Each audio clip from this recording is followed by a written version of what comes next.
After the end of the world, the burnt one woke from a deep slumber, broken, deaf, and blinded.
Had once again been lit. It was told that for the being who kept fire in their heart, all darkness would vanish. Nevertheless, this long night seemed endless and fraught with perils.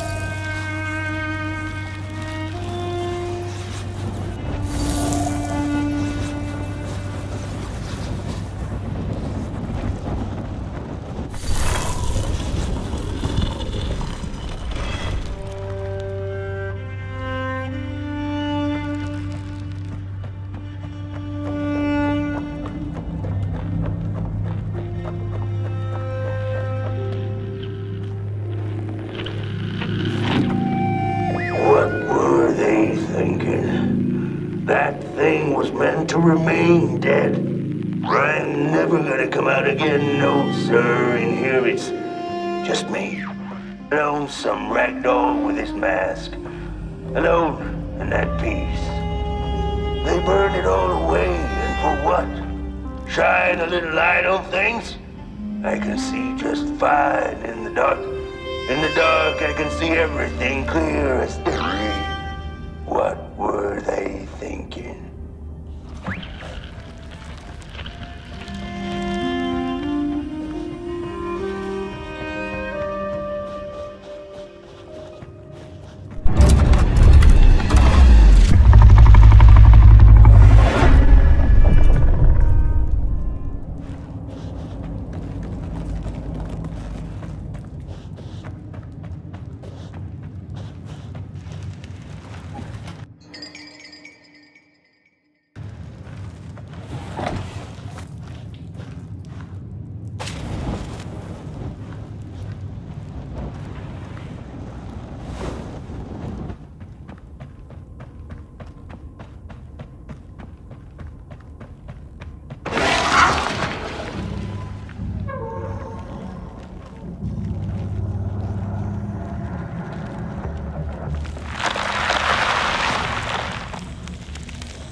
use your eyes to make things clear.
Midst of darkness, lo and behold, a friendship kindled. The fire that spread with it seemed so small against the vast night sky. small and flickering, but defiant.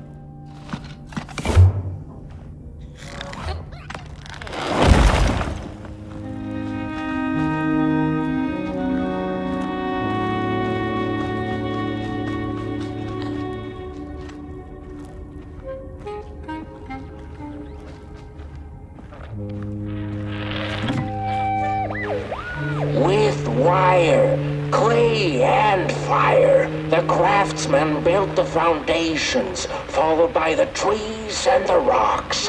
And after them came little houses for us tiny ones to cower in. For existence was so big, so vast, that without a roof above one's head, one could have fallen straight into the skies. And yet, with all that stuff, they didn't know what to do with us. So I reckon that's why they built the Midnight Walk. For us to wander, for lack of reason.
The crawlers eat fire, it's true they do, but most of all they feed on you. Don't you know? Howdy do. Didn't you hear? They eat you too. Fire, fire, aye, it's true.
And so it was that the burnt one and a small flame took a wander down the midnight walk.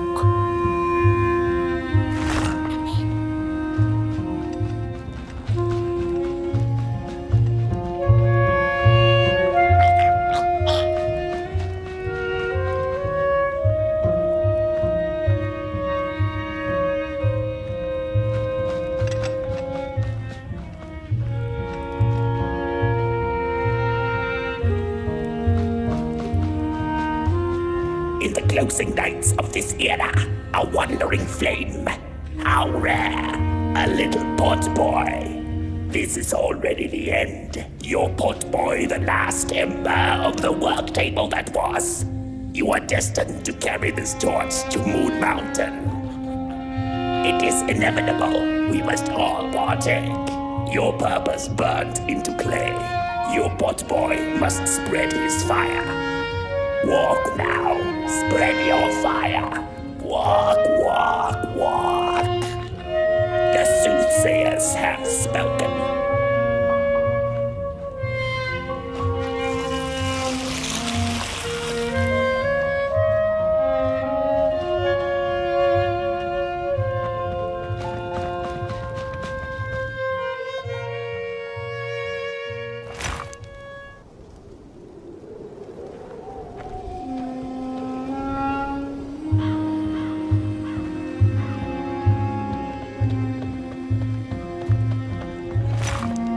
Whether they held or lacked reason, it didn't matter. When times were dark and winds blew cold, there wasn't much left to do, and it was quite enough to simply put one foot in front of the other.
Close your eyes.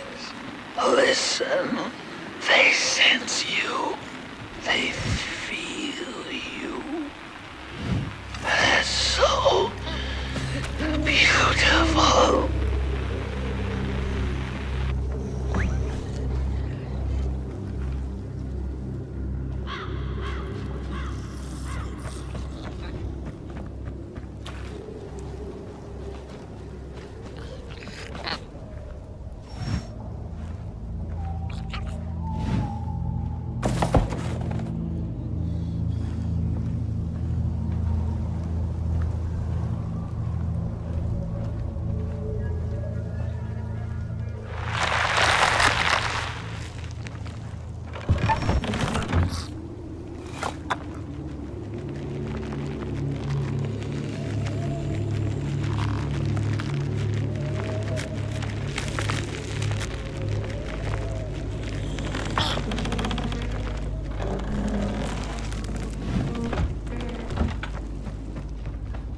We discovered something deep in the woods. Not crawlers or ghosts, but something else. Something in between. A presence that affects us all. We tried to trap it, but to no avail. We tried to slap a name on it. Manifest a pair of glaring eyes in search of its face. Something to name, so that we could tame it. But the dark itself isn't any thing. It is less than nothing, and also more than everything. Behind, and we invented these shell phones so we could try to talk to it. It picks up the phone on the other side, but it doesn't speak back. Not directly, at least. It transmits little, nasty recordings, memories or echoes of things that came before, that passed through its drapes. I wonder if one day someone will hear my echo.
Hey, I'd almost forgotten how it felt.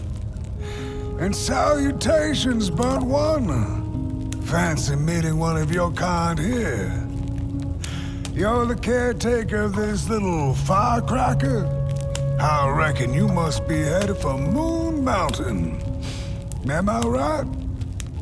Well then, on one hand, it's just a matter of walking down the road.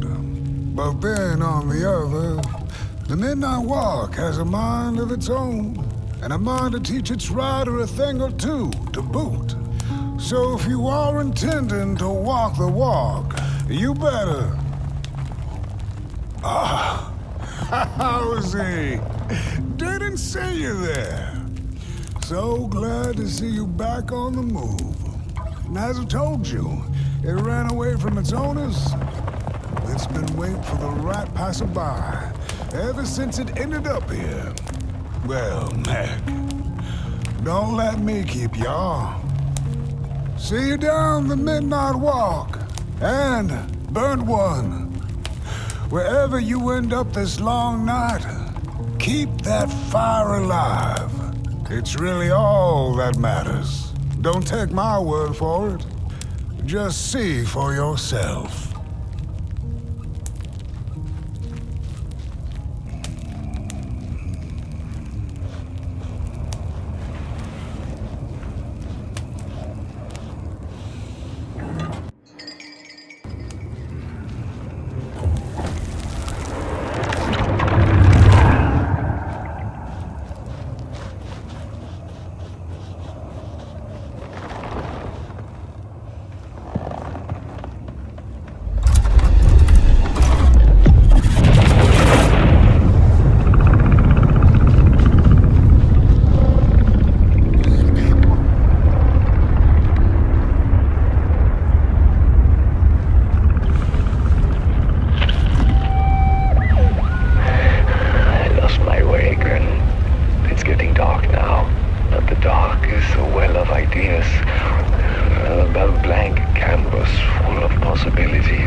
Venture into the swamp under the moon, they cautioned. There, wild eyes watch, and itching teeth yearn for succulent heads like ours. Gone are the bodies of old, and they can no longer shield us from the terrors.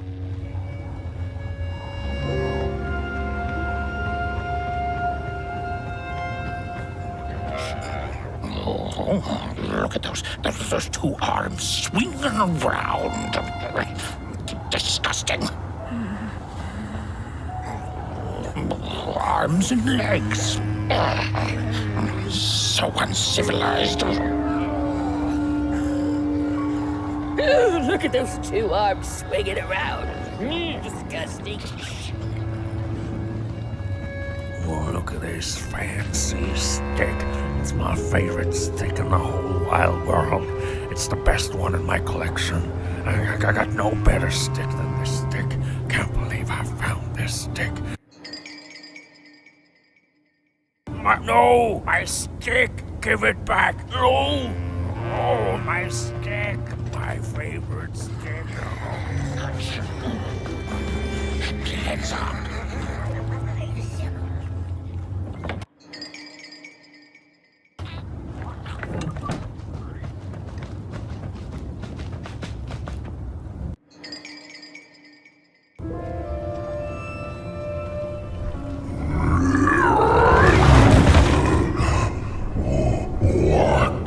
What is this? A somebody approaches nobody will? Your want to nobodiness. Unless your fire can prove itself useful, there will be no passage for you. Limb tree, go away.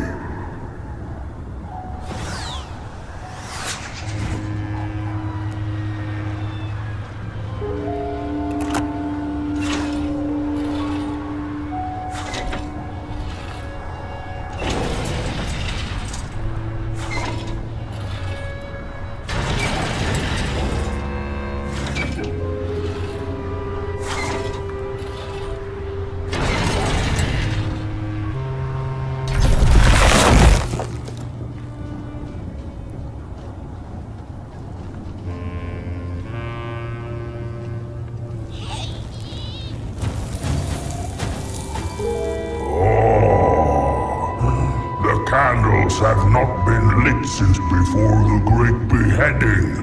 Now fire is back. Maybe fire can help us with our Molgrim problem. The headmaster will decide. Enter, then.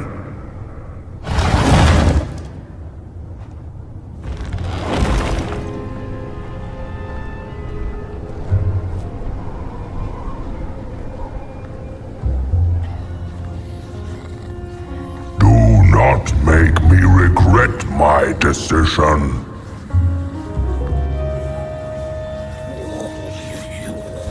You get out of here.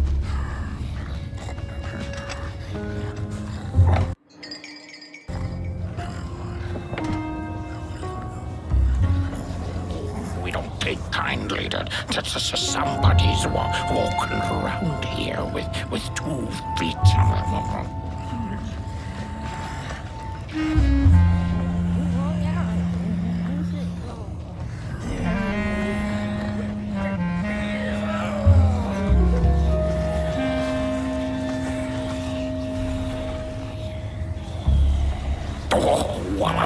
What do you think you're doing here?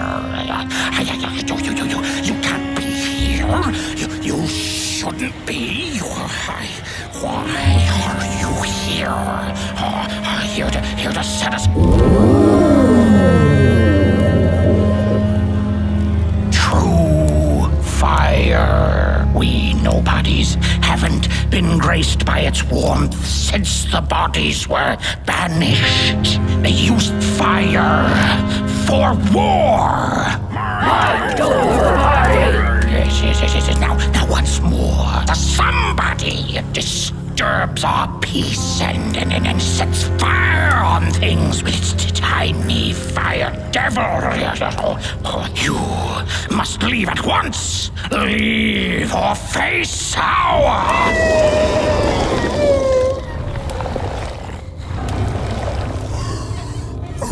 It's the Molgrim!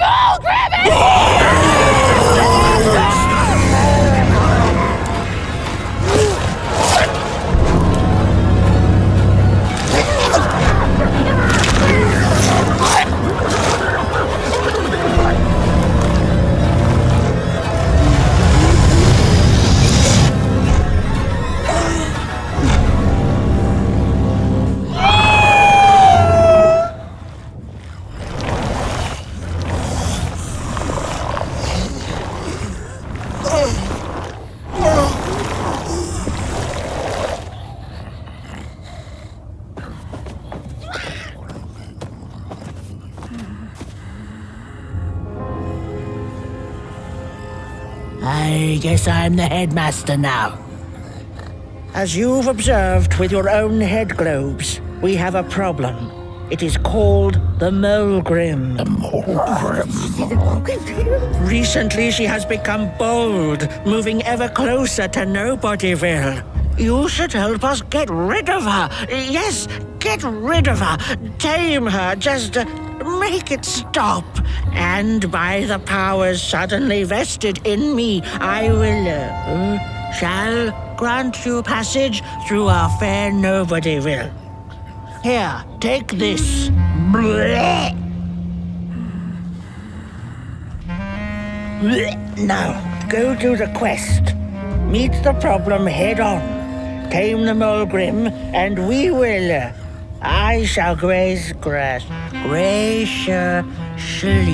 let you pass through nobody will.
The mushrooms whisper of a new burden down.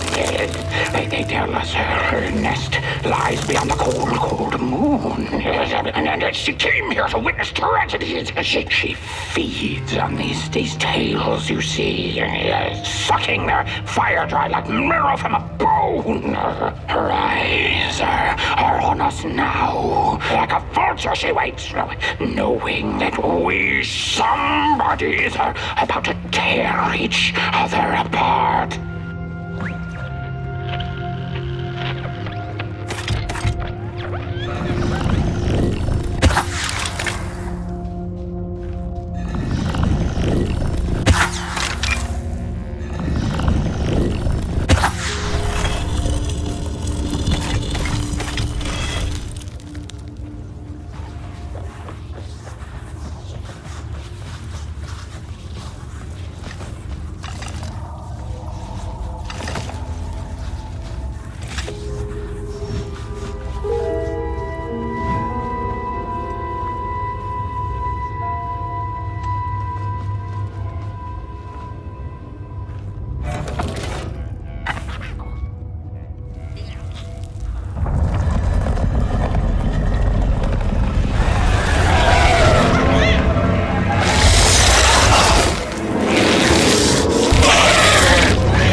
When a sinkhole devours your fire, give it up or dive in after it.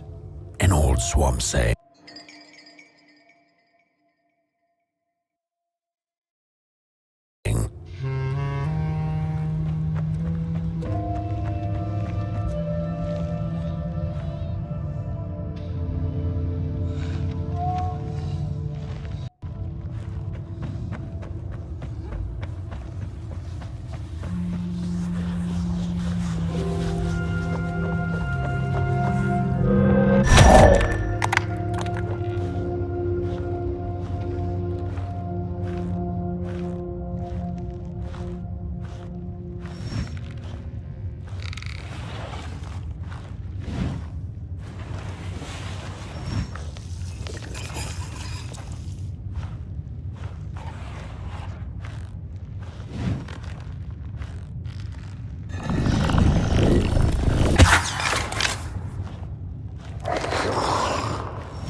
Another old swamp saying went, when dealing with a troubled and troublesome Mulgrim, do not light a fire beneath her, but help her build one from within.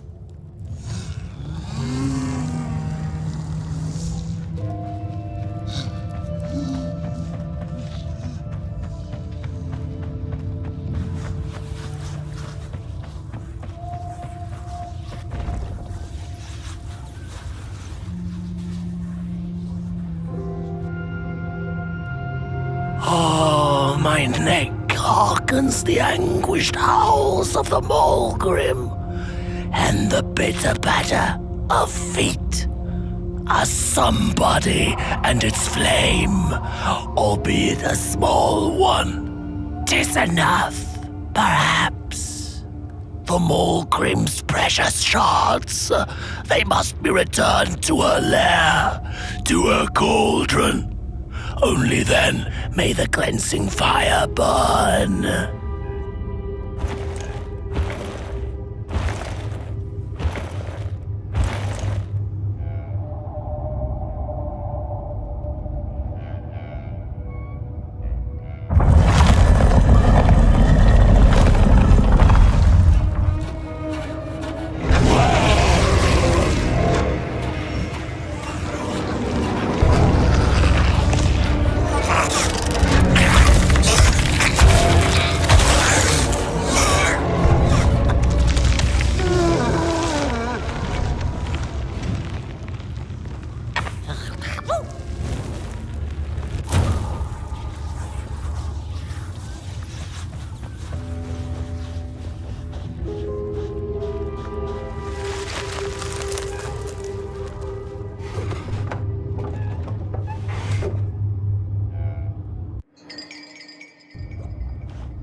The bodies stand their approach over the mountain vain and violent. We ragdolls observe, we record, and we mimic. Their faces wear masks, they do not know what the sordid yearning hides behind. His hands will tell. We put on a mask, we perform, and we put on a show.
Oh! Don't eat me! Well, if you're not gonna gobble me up, then can you maybe take me away from here? Please? Somewhere closer to Nobodyville and away from here. Get me out of this neck hole, please. I'm begging you on my bare chin, and I'll pay you for the effort. Handsomely with a beautiful shard from the Mulgrim's cauldron.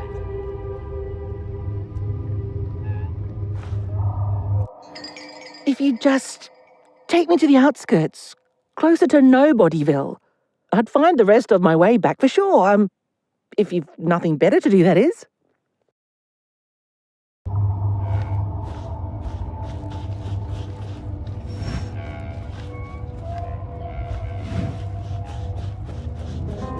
She's here!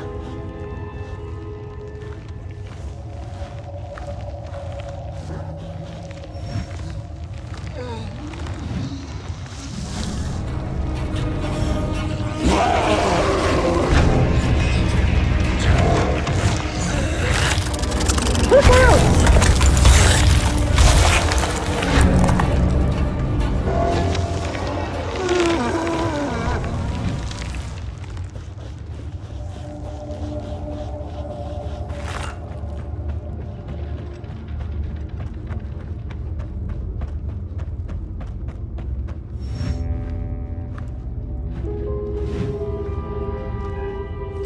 Phew, thanks for saving my neck.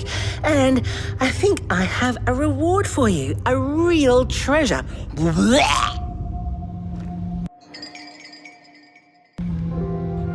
There you go. One of the 3 missing shards from the Mulgrim's cauldron. Yeah, I stole it. Oh, I thought I could maybe buy me some kind of ticket away from, well, everything. Start anew, you know? A good head on a pair of healthy, strong shoulders. Eyes on the horizon. Gosh, the horizon. Do you know I haven't seen it once since I lost my body? I really do miss my body. It's a real shame when you think about it, you know? The things that we do to ourselves, to one another. What we did to her, kind. All in the name of some sort of control. It doesn't make sense. Anyway, I guess I'm sad. Sad and sorry.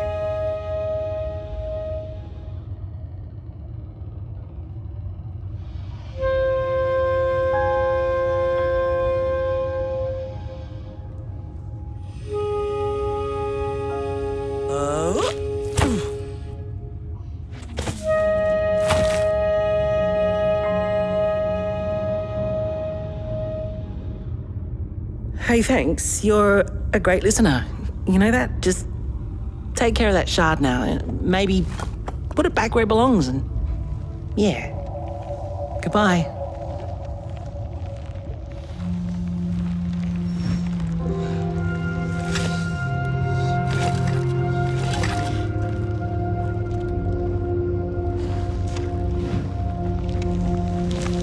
It's easy to lose one's head when everything you love is either gone, broken, or dead. Yet another forgotten swamp saying.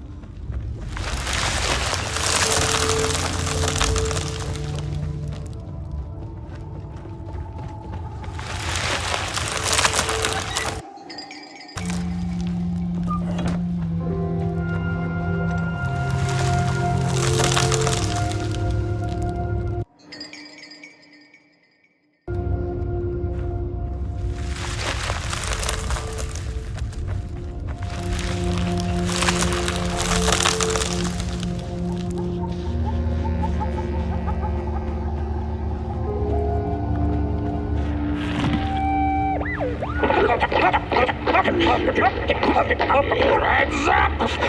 Ready! Up! Break with your boots! Take with your hand! Full of fire! The fire is ours! Take the charge! Take the fire!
Good evening. Or is it morning or afternoon? Hard to tell without a sun, isn't it? No, it is most certainly night, or moonbirds hooting wouldn't make sense at all. Speaking of sense, will you help an old bird find some in this story? Fire up these dusty murals in the right order, and you will receive a present, a little gift, yes. Bring fire to the story.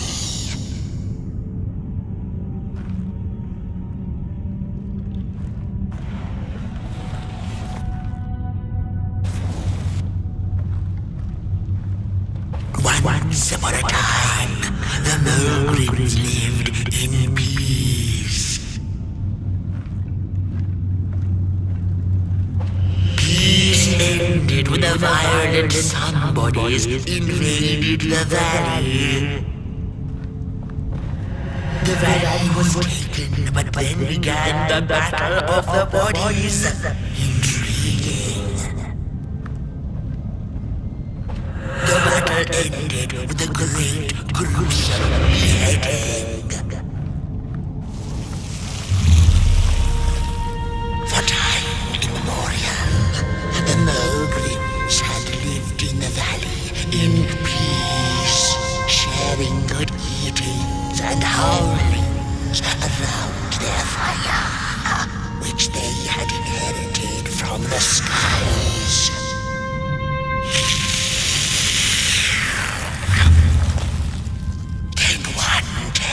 Night came the violent somebodies.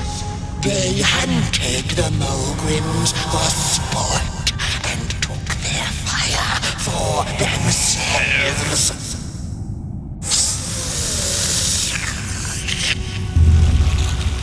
But the somebodies knew not what they were dealing with, for as soon as they held the fire in their grubby hands, they began to fight one another with it.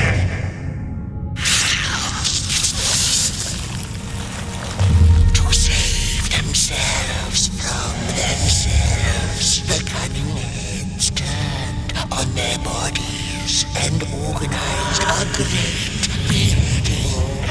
And so it was that somebodies became nobodies, and the bodies were exiled. A time of peace would ensue, or so the headlings thought. The last living Mulgrim had been biding her time, and saw now an opportunity to return and take bloody vengeance upon the heads who were now left defenseless without their bodies.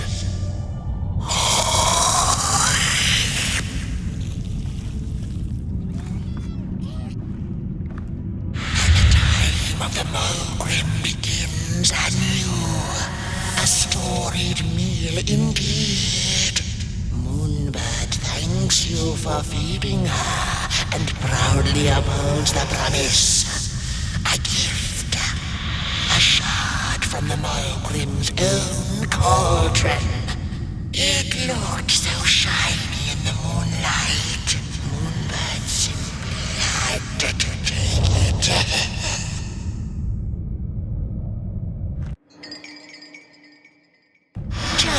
For now, she'll see you in the light.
She'd never been much for company until she had met the other one.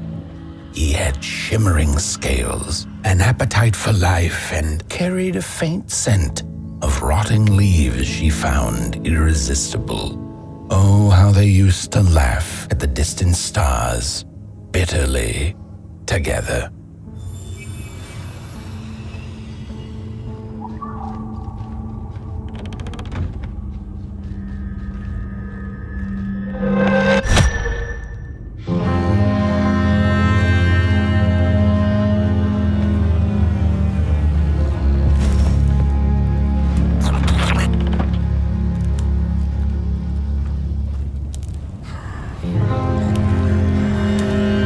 The howls of the Mulgrim have gone with the wind, and our headaches settled into gentle throbbing. Thank you, somebody, for you have not only graciously saved our necks, but also demonstrated the value of brain mass and heart blob working together. Could it be time for the bodies to return? We must convene on this matter, and you and your wandering flame must now leave through our gates and keep on walking the midnight walk to Moon Mountain. Moon Mountain! Here you go, somebody. This key will open the town gates. The mountain once again beckons, and the call is answered. Fare thee well, and take good care of your flame. The dark itself is hungry.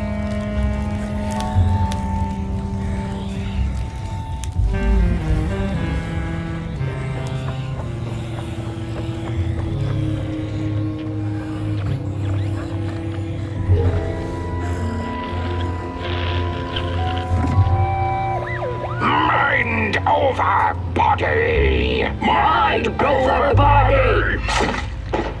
Mind over body! Mind over body! Mind over body! Mind over body!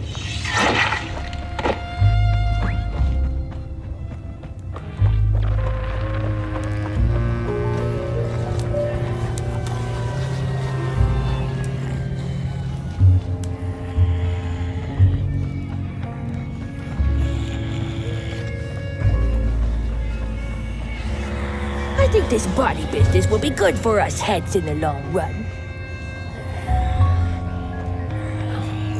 The bodies might be returning. Heads on out.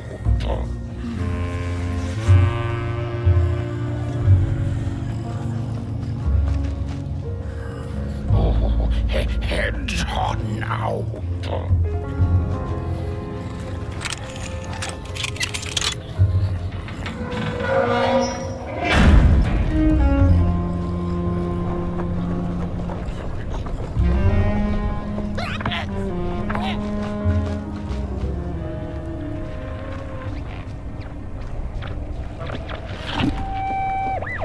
I've had enough. enough.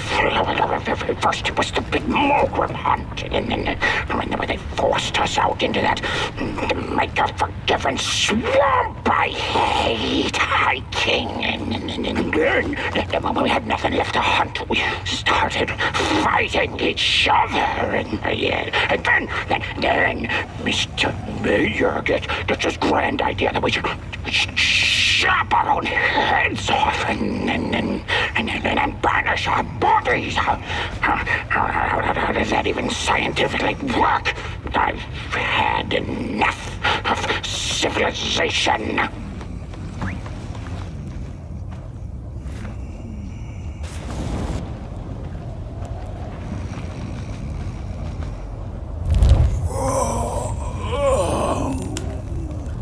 Oh, back from a little swamp detour, huh? Hope the heads didn't give you too much trouble. At least your head looks attached to its shoulders and your friend's is, well, burning. So do not despair. Should you once again lose your way along the midnight walk, you're probably meant to.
We Malgrims have a special relationship with fire.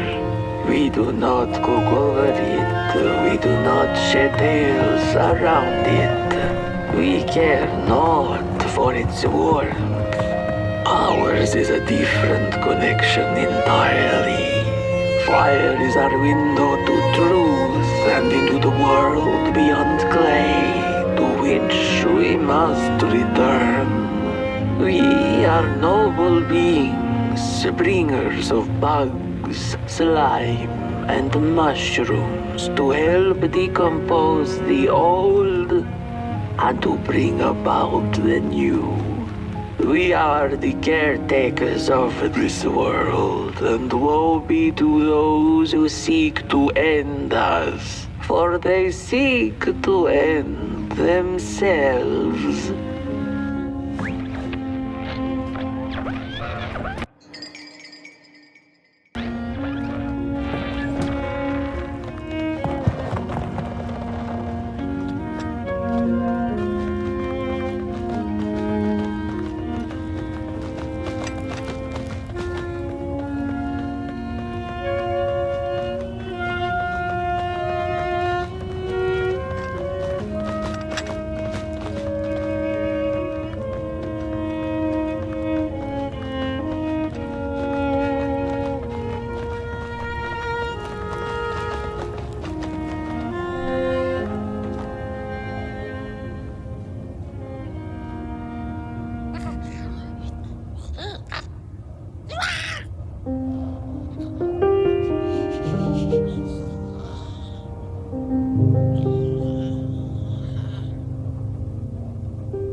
dreadful was the day when the sun vanished. The waters dried up, birds went quiet, and the dark itself seeped unchecked into the work table as the cold, chewed paper moon rose over the mountain. The night that followed would be long as the midnight walk. The burnt one was there. You do not remember, but you feel it, don't you? You are reborn when need arises. This night, Port Boy needs you, and Moon Mountain beckons. Its call irresistible. A storm is coming. The soothsayers have spoken.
I had a flame once.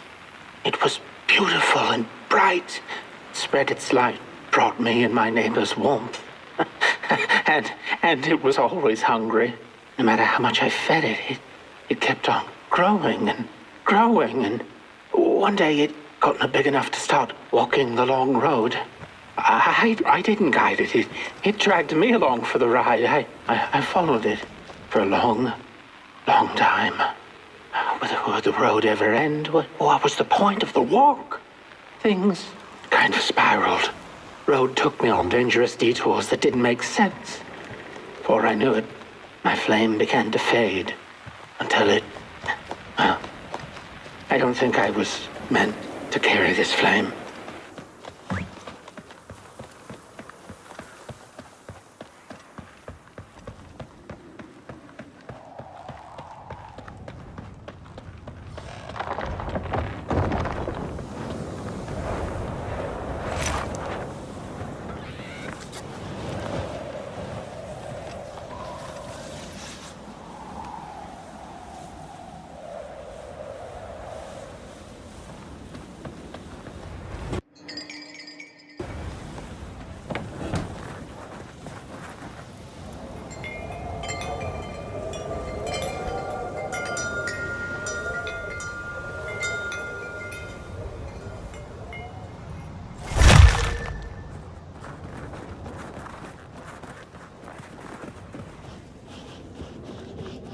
There once was a freezing cat who was looking for shelter when she came across a dark cave. "Step into my abode," offered the dark. "It will warm you if you surrender your wants."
The story goes of a nameless maker who pulled creative spark from the dark itself without giving it fire. With his dark source, he managed to create swaths of land in no time. The dark itself waited for a gift of fire, but the maker just kept on taking. Too busy building his crooked fences and watchtowers, kept his fire locked away in his chest. One day, he decided to create the first people to inhabit and appreciate his creation. It was then that the dark corrupted the maker's clay, guided his greedy hands into creating not people, but the first of the fire-eating crawlers. And they crawled into this world absolutely starving.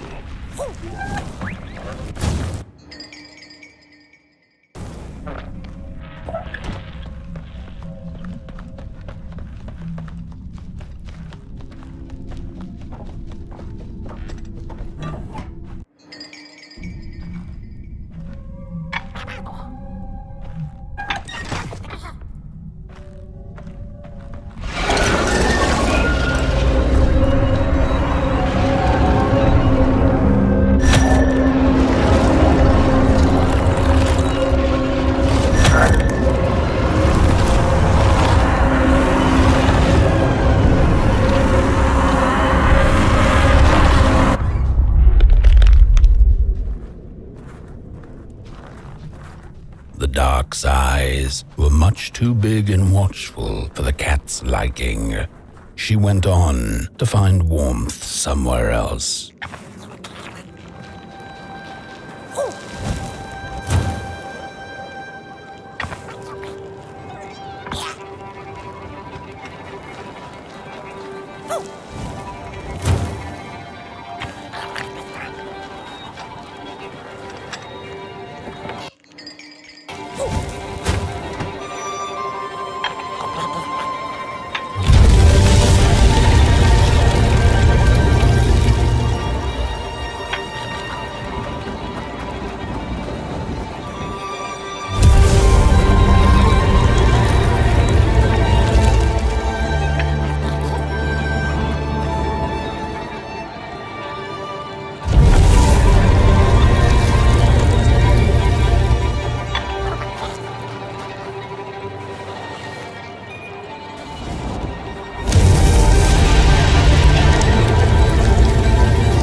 Saw it. Rooftops piercing the sky. Approaching the town, she was greeted by a crone. Come, kitty, kitty, you must be tired. Sit in my lap. Share your soft fur, and I shall warm you for a spell.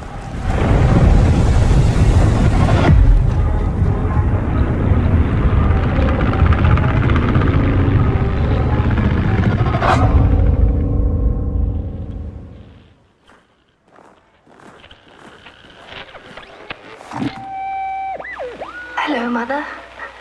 The well said to give it a match, so you and I could talk again. I hope this works, because that was my last one, and well, it's cold now. But it doesn't matter. We can finally talk after everything. So, how are you? Do they have fire where you are? Not the hellish kind, I hope. Is Father there too? I think you should talk to him again.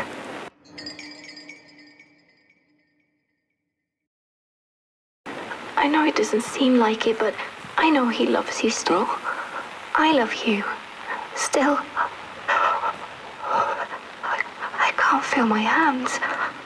I can't feel anything.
Welcome to Cool Haven, newcomer.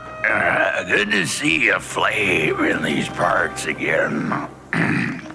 I'll be your guide tonight. This furnace here used to run on coal and fire, don't you know? But a thief stole all our matches, wasted them in greed, you see. Now the ghost has come to smite the wicked and punish the thief who killed us.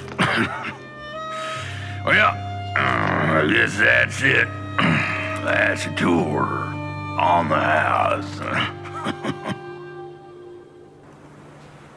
There's a bone right there in the snow. There ain't no place for a bone.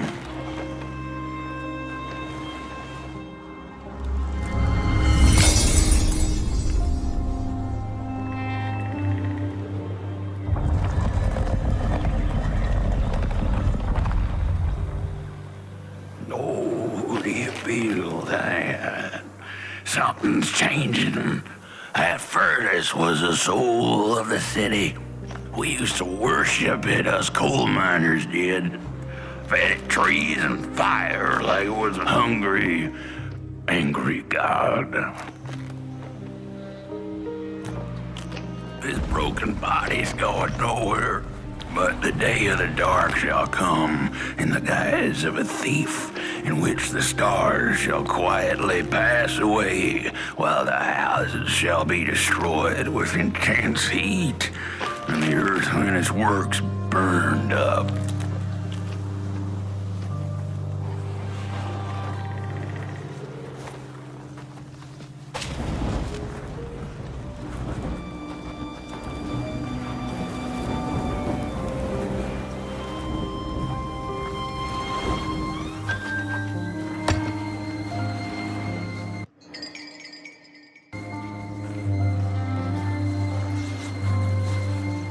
The cat didn't like the crone's crude pettings. Her hands tugged at her fur. "Now, rest still," the crone said as she pulled out a crooked knife. The cat was quick and escaped just in time.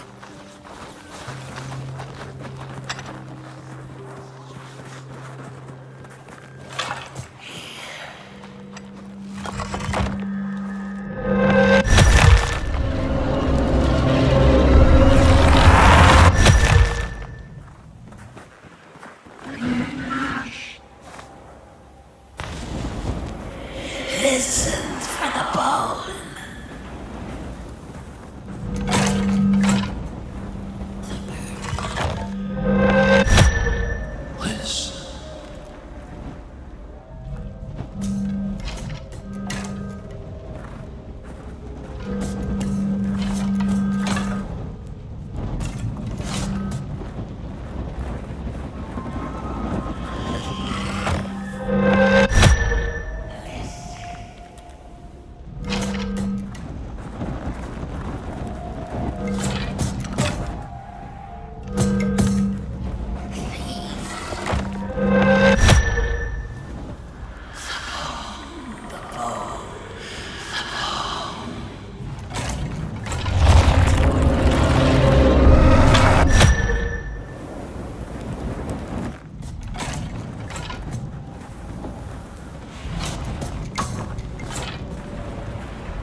See a ghost.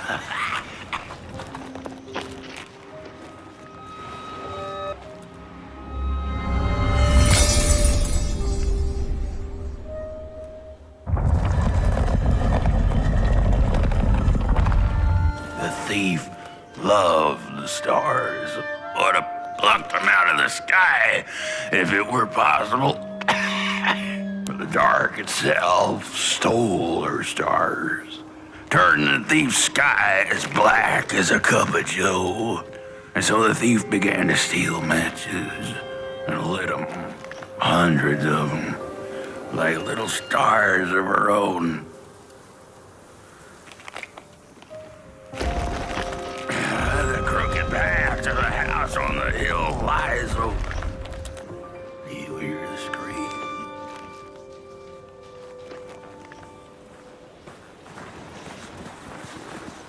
Wherever she sought warmth, it had a price. The miners needed the cat to get rid of the rats, and the vicar wanted her protection from bad luck.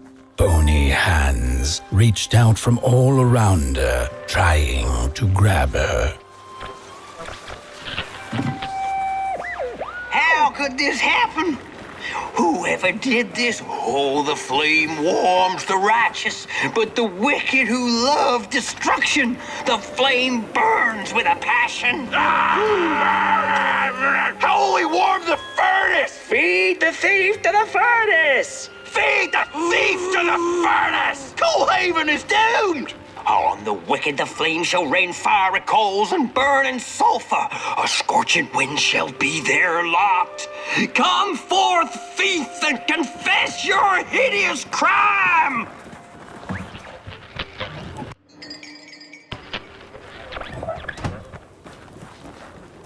The burnt matches lead to the house.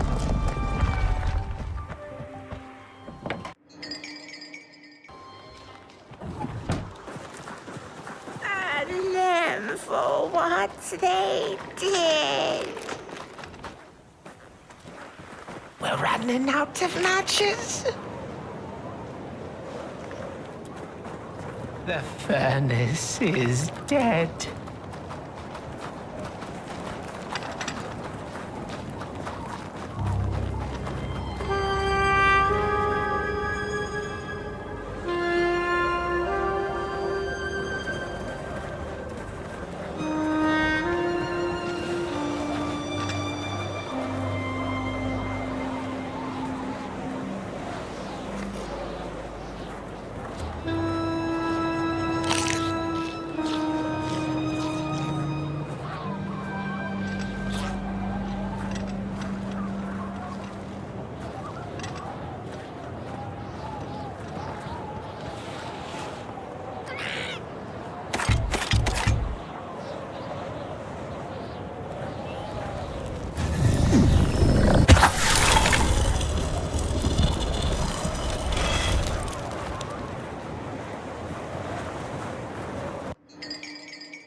It burns! It burns!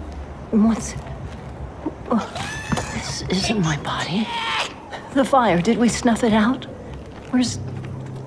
Did I save them? The house. It's ruined. Well, it wasn't supposed to go down that way. They locked the door, threw the key into the woods. Huh. There was so much anger, and now there's nothing. This body is so uncomfortable.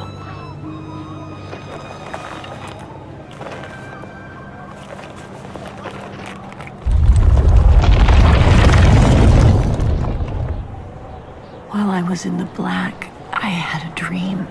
There was a monster in the woods, with our door key dangling from its tail. I ran, tried to chase it, grab the key, and when I did, the creature turned around, and its face, it was the face of this whole town.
That's it. That's the key. Unlock the door. Please. I want to see my home again.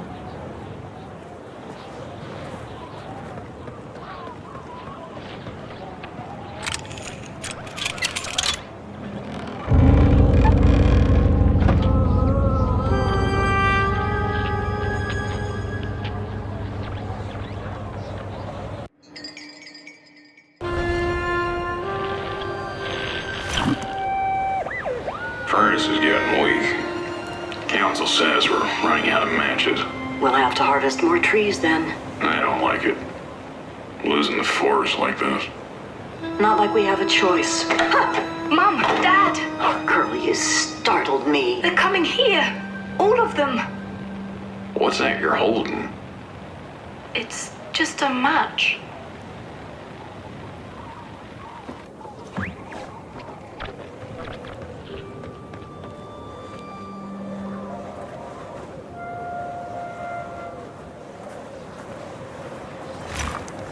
The cat felt as if the walls around her were growing taller, the alleyways narrowing. Turning a corner, she bumped into a girl sitting in the snow. In her bony little hands, a lit match. "What do you think of my star?" the girl asked. "Isn't it pretty?"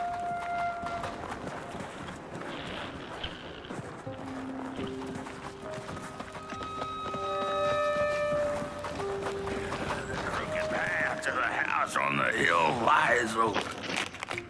You hear the scream.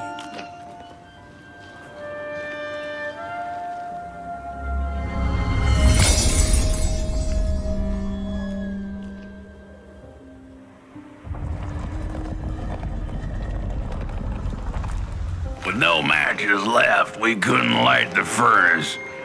And the thief paid a terrible price for her burning greed. As the furnace died, one by one, so did we. But before we perished, the dark itself moved into our hollow husk, turning us cold and wicked. If I had a heart, I'd feel great shame for what we did. I'd feel great shame for what we did. The old man feels it too. Should have been long dead with the rest. He just wasn't ready to go. At least he has a reason for sticking around.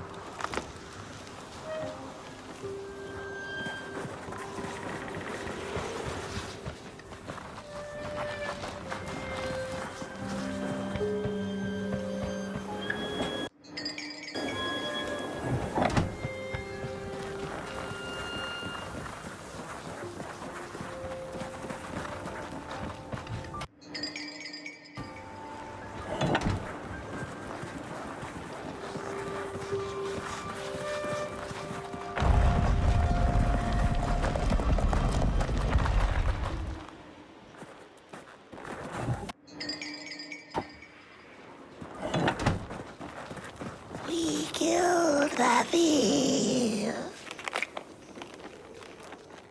The old man is the one left. He carries the shame of us all. No rest for us after what we did.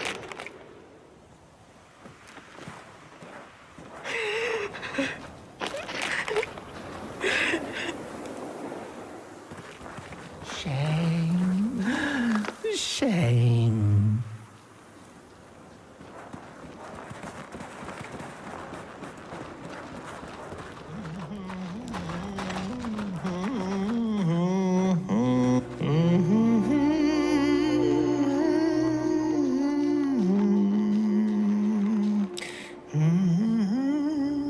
Oh, that voice.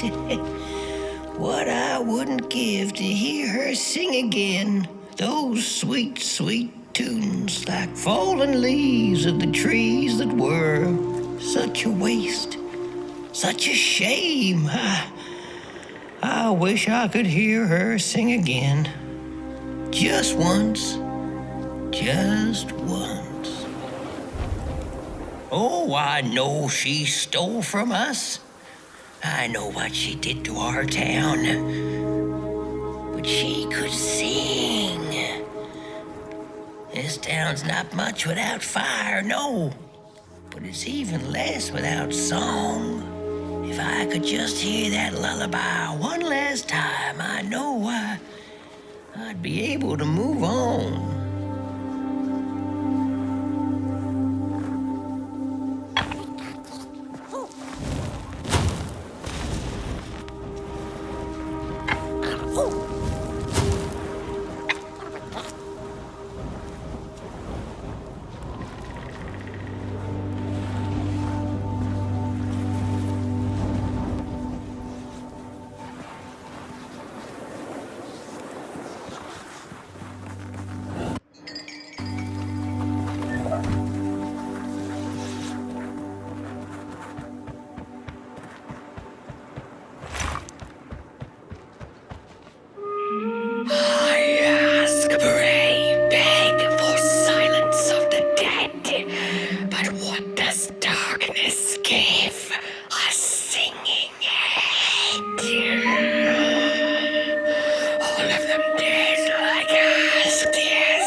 Little flame, you found it! Does it still keep our song? Fire will tell.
soul. You charming little wanderer. My life's companion and body's guest. Where are you off to now? I don't know what I thought would happen. I feel a strange warmth, but just as coal runs deep in the earth, so is the shame a part of me, mine alone to bear.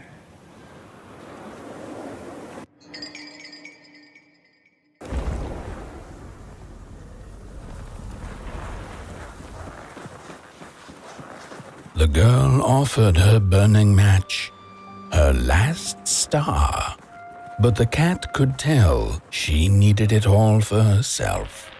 Grateful for her unconditional kindness, the cat left her to her ghosts.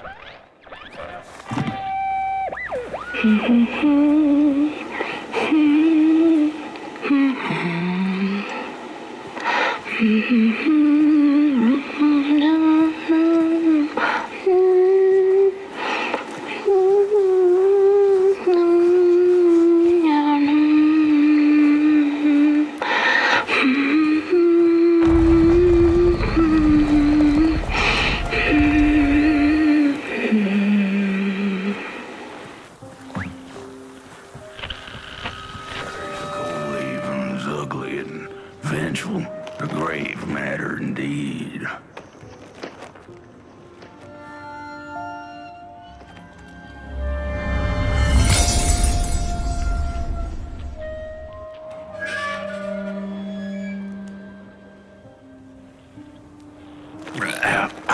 The door to the flame is open.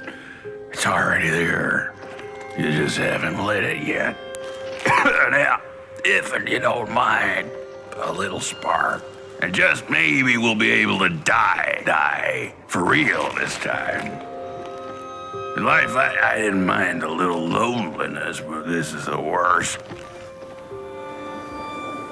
The furnace longs to burn once more.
Release me.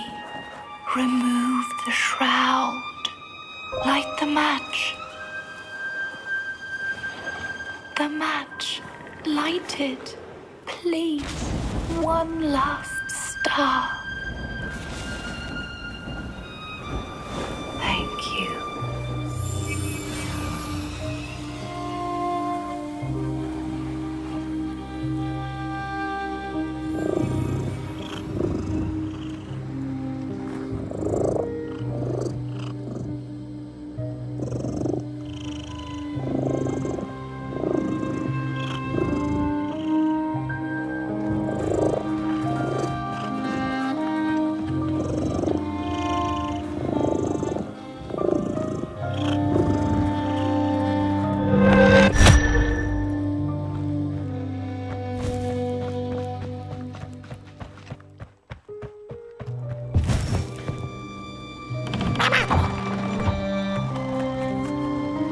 The cat finally settled in front of a giant burning furnace. In its bright flames, she could glimpse a dark future. This did not matter to her, for now she was eternally warm and at peace.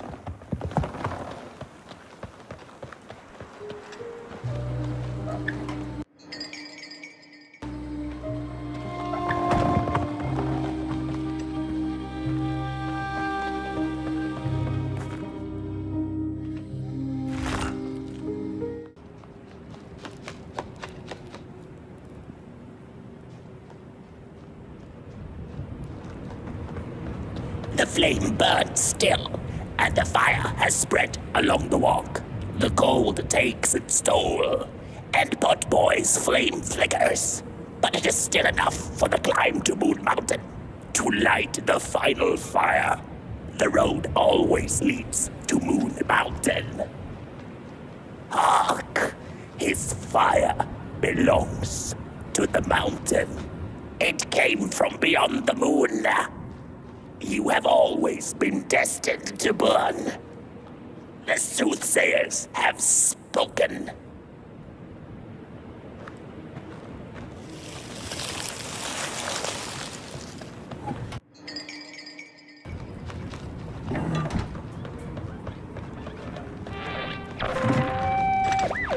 There's a fella who watches over the midnight walk, pointy hat and hollow gaze. He's been around longer than you or I.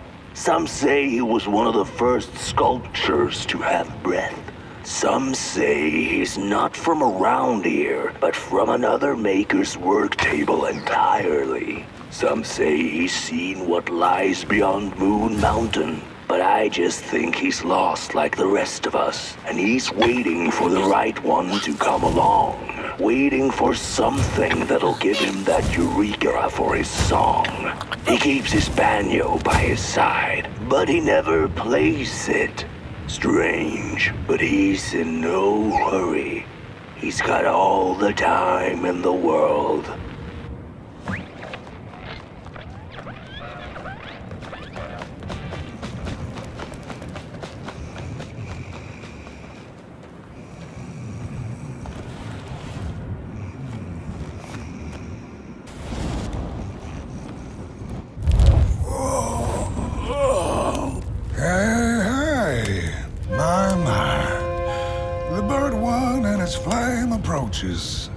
The road's been long, hasn't it?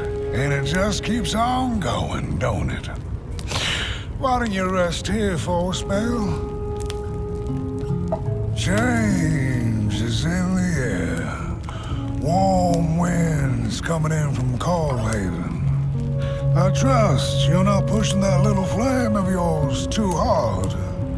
He is mighty, no question about it. But between you and me, he still has a ways to go until Moon Mountain.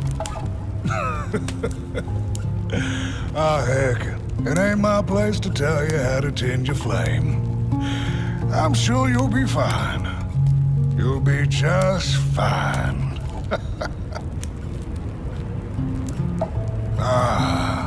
To feel at home wherever you walk. How's it? What a friend to have on the road, huh? Now, there's an open door invitation, if I've ever seen one. Go on in then. Get some rest. I'll keep watch.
A boatsman went out into a foggy lake to find peace. Then, out of nowhere, came another boat that bumped into his. He cursed whoever was on the other boat, but when the fog cleared, he discovered that it was, in fact, empty.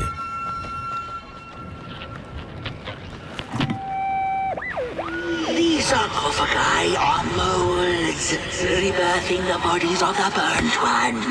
Failure after failure, they keep coming back. They lie dormant, and then they awake at an appropriate time, during times of dark.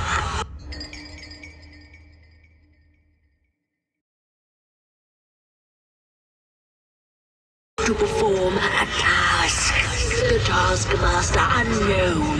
Doom spelled on the flip side of a coin. Little dolls in a dollhouse made of matches.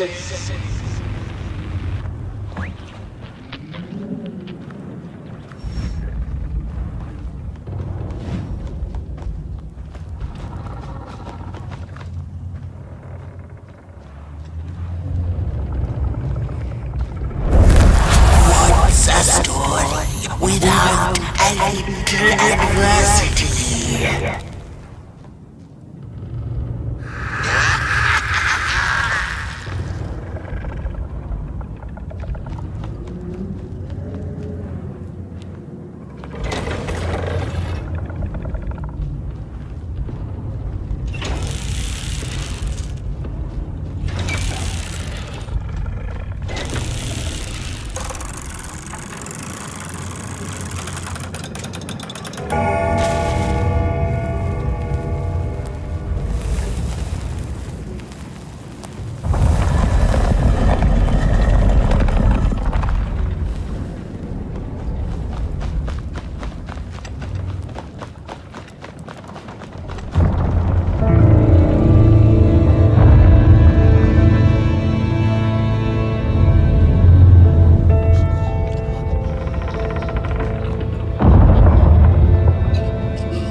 On the menu, crows.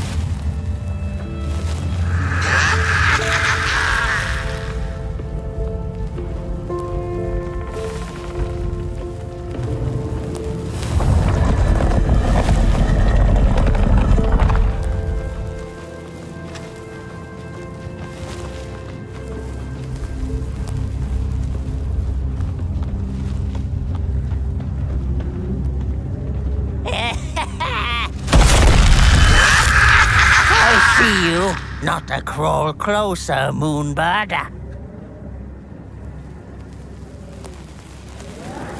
I see you. Not to crawl closer, Moonbird.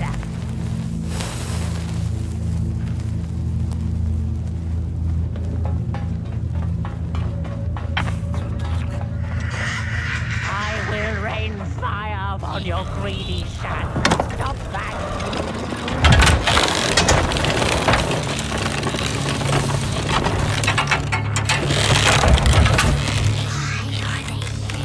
I see you. Not to crawl closer, Moonbird. What are you?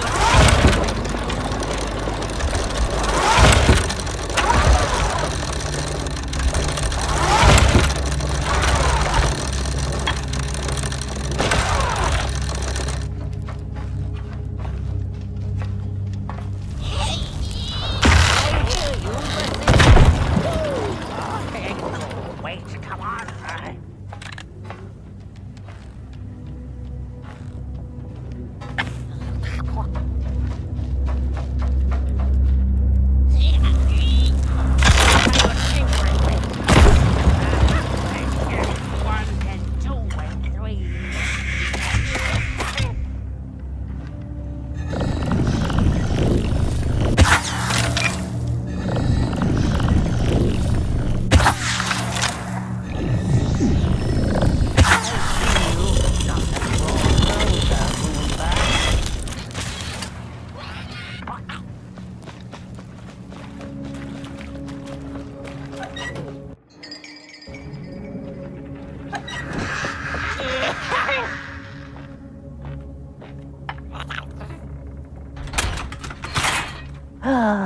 The pictures, they're moving again. Forbidden. It is forbidden. It is forbidden. Hush, no talking in the theater, fools.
Stories. How I cherish them.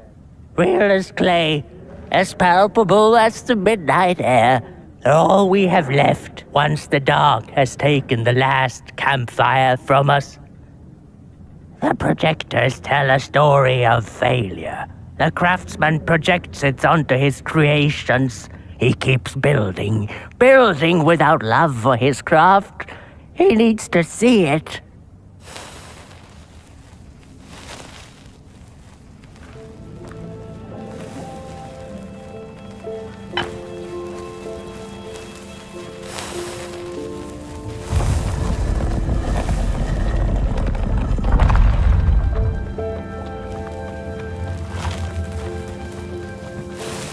The potter, stuck in the sinking clay in which he had dug so greedily, spoke his final verse.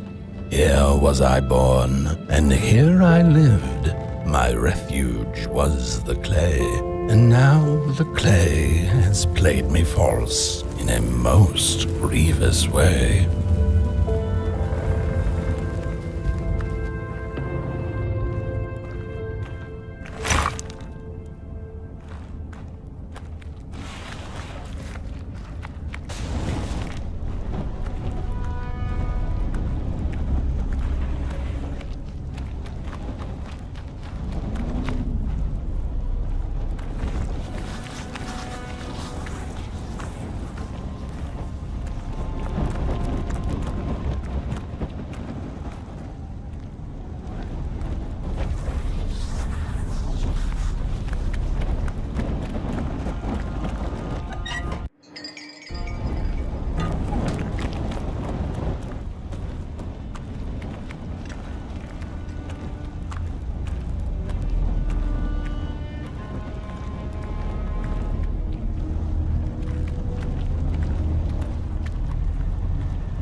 Blind explorers discovered a sleeping beast. Each of them touched it and described it to one another. Its skin is coarse, said one. No, its ears are big, exclaimed another. The teeth are its most prominent feature, declared the third. Who was right or wrong mattered little, as the beast awoke and ate them all.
Did he make you too?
sorry reflections of the daughter.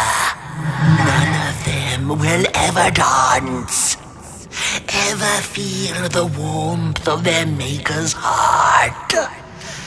They can never be enough.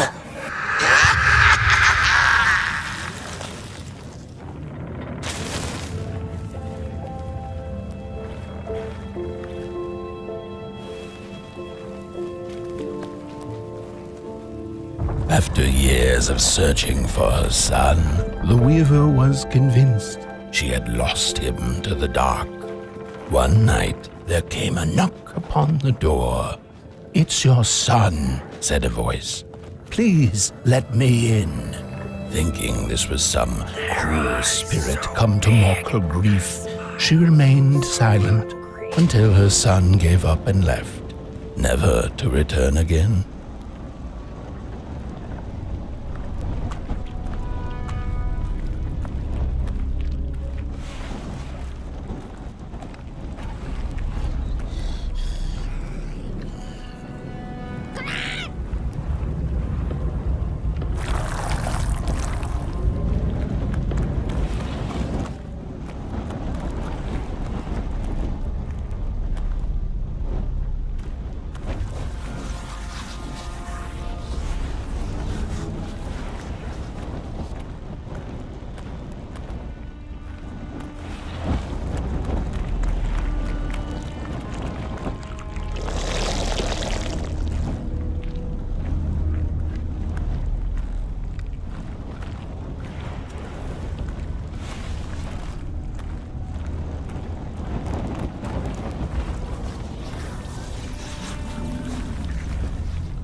Most of my life, I've been afraid of the dark.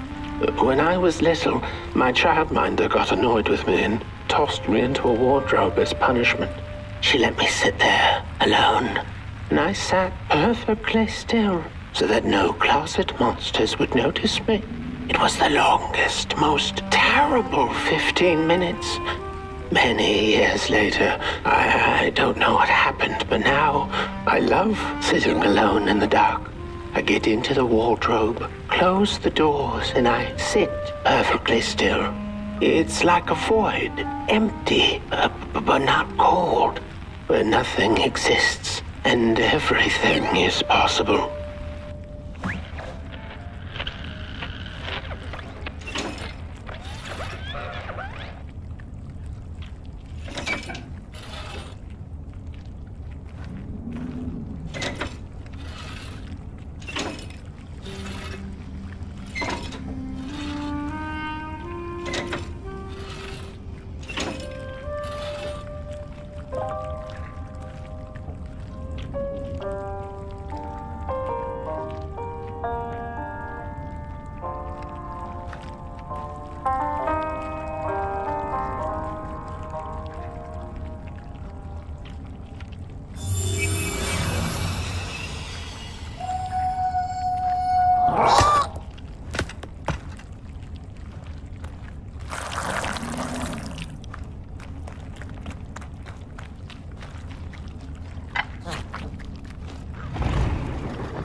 The father hoped the daughter would fill his heart with fire, failing to see that she needed a fire of her own.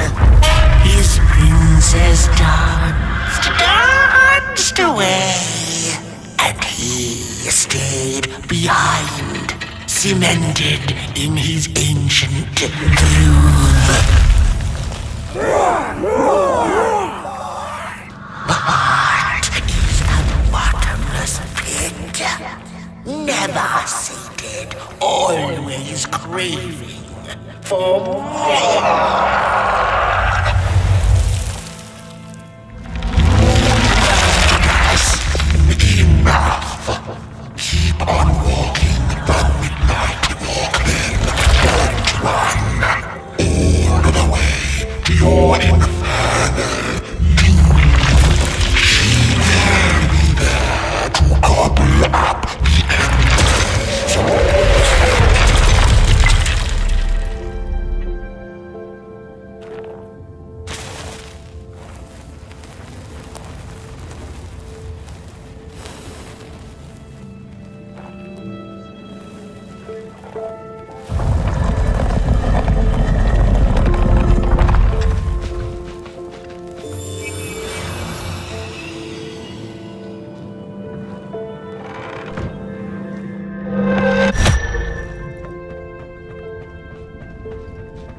The wanderer asked the craftsman, "How do you make such perfect sculptures?"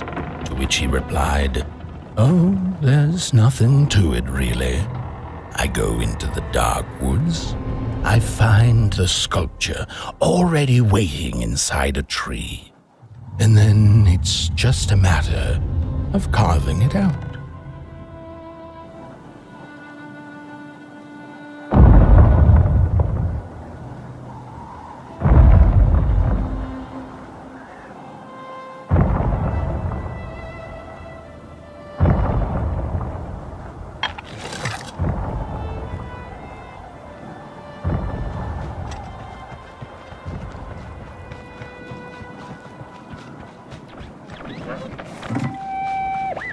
When I was a child, I exchanged letters with a monster in the woods.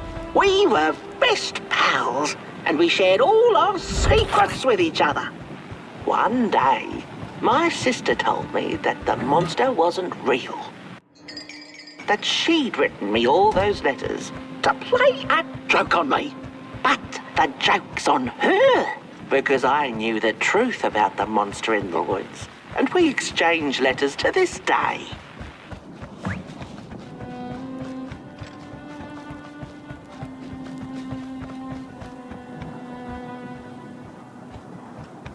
Ark! Not very far now. Not very far. The flame longs to be free. Caged, it cannot truly burn. How beautiful. How tantalizing. It is simply the way of fire. It is what it is. It is what it is. You must release it at the summit. The soothsayers have spoken.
When the nameless maker lost his creation to the dark, he went back to the great drawing board.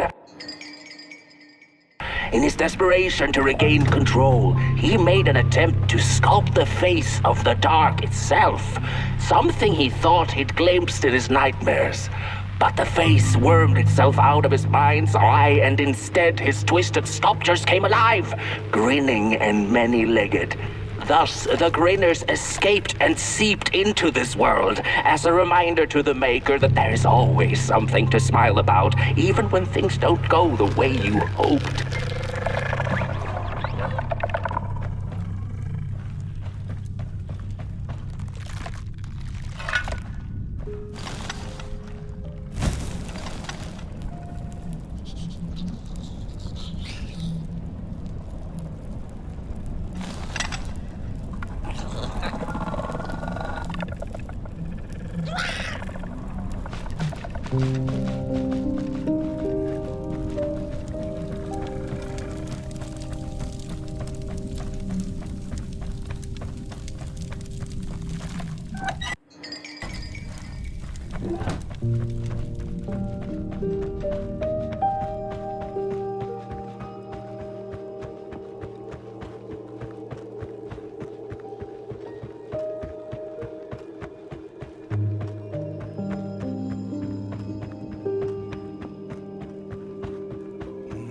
Whoa there!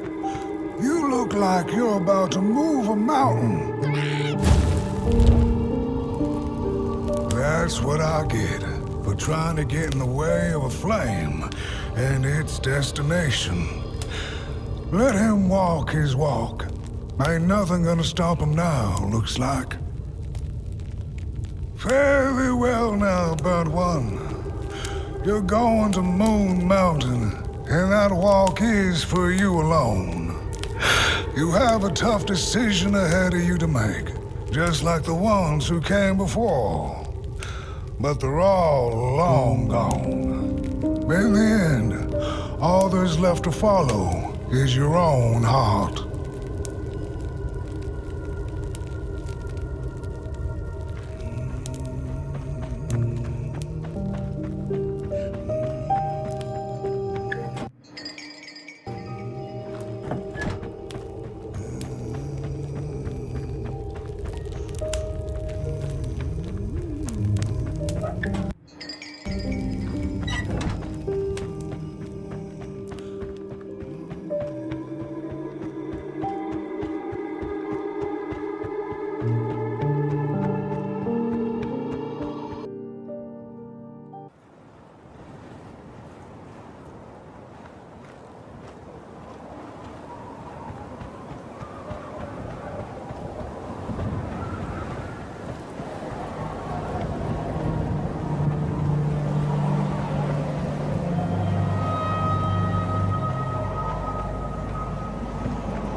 When I was a child, I exchanged letters with a monster in the woods. We were best pals, and we shared all our secrets with each other. One day, my sister told me that the monster wasn't real, that she'd written me all those letters to play a joke on me. But the joke's on her, because I knew the truth about the monster in the woods, and we exchange letters to this day. Oi! You the caretaker of this little fireball? What were you thinking, letting him run off? Don't you know how precious he is? Oh, yes you are. A real sunbeam. Who took the sun away? We Merkles used to ask until it finally ceased to matter. Night skies like these, trouble seems so far away, doesn't it? I mean, isn't this just exactly my point? I used to be afraid of the dark, so much so that I became obsessed with these huge electric lamps left behind by the craftsmen of old. Couldn't pry myself away from them. I'd sleep outdoors and under their blinding radiance. One day, I woke up to the noise of quivering planks and nails. And would you believe it was my own house leaving me? It had gotten so restless it grew a pair of legs, took a name, and went on a hike. Housey was its name, bless its soul. Houses have no imagination. But I bet it had a grander adventure than I could ever imagine.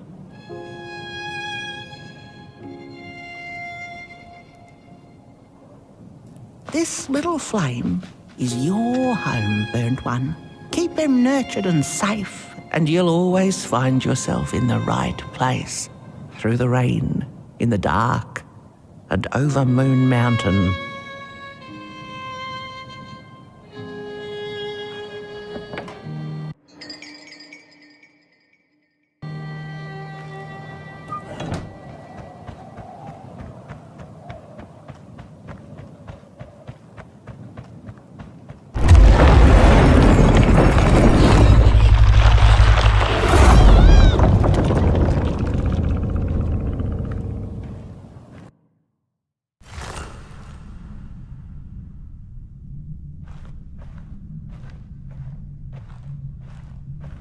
What is the dark?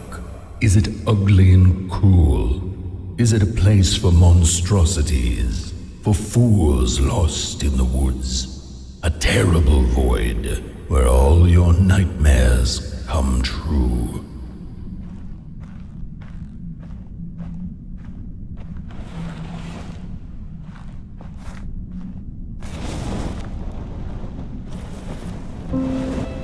The dark could be a friend, perhaps a space where we might find each other, all of us equal under its cloak.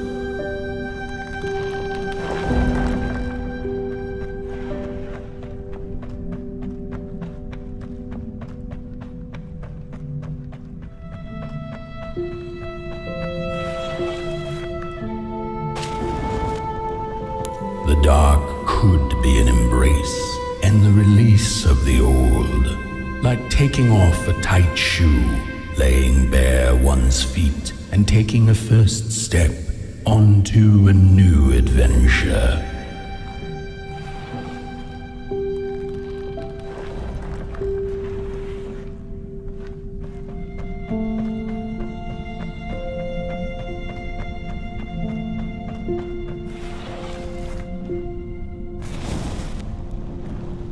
The dark could be a moment of clarity and calm, a break through icy clouds and the shameful stories we tell ourselves that fetter us to the clay and mud.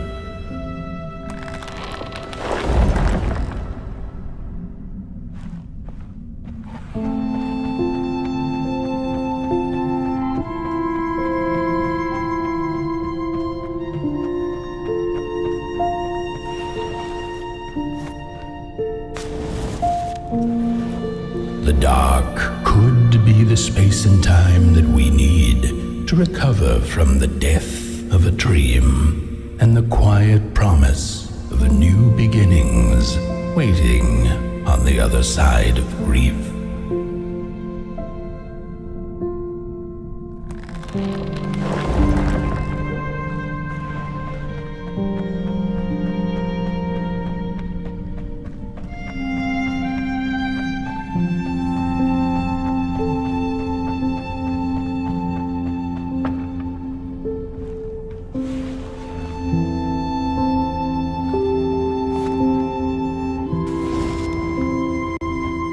In the end, the dark remains a mystery, its secrets locked away behind the stars. But one can rest assured that it is always there, watching, patiently waiting for us to enter it, with fire in our hearts and with eyes wide open.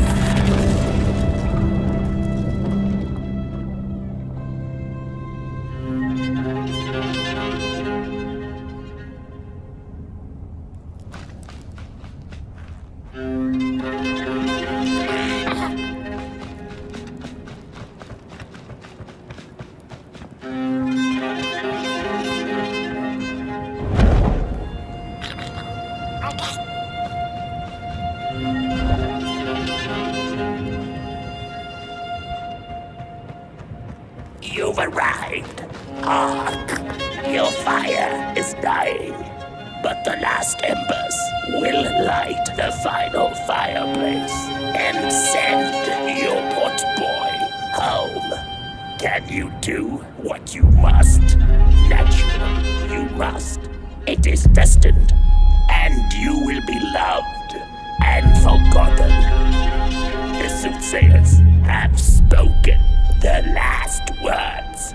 It has been an honor to watch your journey to the work table's edge.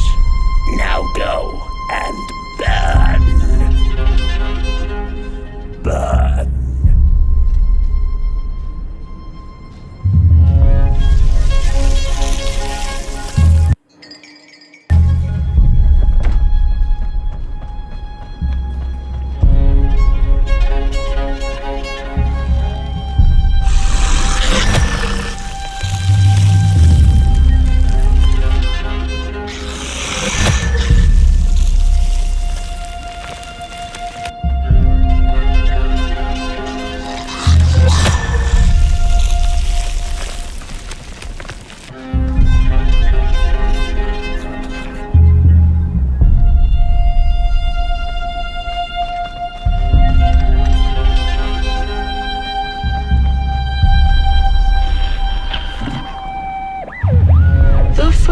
Two-legged beings did prosper under the first sun, but it didn't matter how much they bathed in its light. They craved more. They sought to cage the sun, harness its power, and make it theirs. But the makers in their foresight had put the sun far, far away, so far that no creature could reach it. That's why, in their desperation, the two-legged ones began to collect matches, lighting them like minuscule suns of their own. But there are only so many matches in this world, and one day they'll run out, and they shall once again look to the sun.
it's just gone. I had this wretched gut feeling like something was up, like something was on the way, a danger I never could have guessed. I figured that's just how I always feel, and my worries seldom come true. And now here I am, and I have been for some time now, and it just won't come back. I'm thinking, while I had it, I didn't know what to do with it, how to care for it, enjoy it. But if I had it again tonight, I'd probably waste it all over again.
Once upon a time, some folk on the other side of this and that had the most strange and beautiful dream.